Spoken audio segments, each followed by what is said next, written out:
আজকে আমাদের হিন্দু ধর্মীয় মতে রথযাত্রা উৎসব। এই রথযাত্রা মূলত জগন্নাথ দেব মাসির বাড়িতে যায়। এই জন্য এই দিনে ভগবানকে তো সবাই সবসময় দর্শন করতে পারে না, তাই ভগবান এই দিনে নিজে রাস্তায় নিজে পথে নেমে আসে যাতে সব ভক্তরা তার দর্শন করতে পারে। হিন্দুদের রথযাত্রাটা সারা বিশ্বেই হয়, এখানেও হচ্ছে, সামনের দিকেও হবে।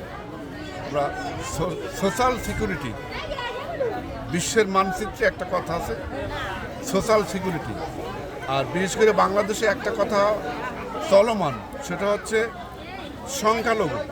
তা আমরা এই সংখ্যালঘু কথাটা এই বাংলাদেশ থেকে উঠিয়ে দিতে চাই।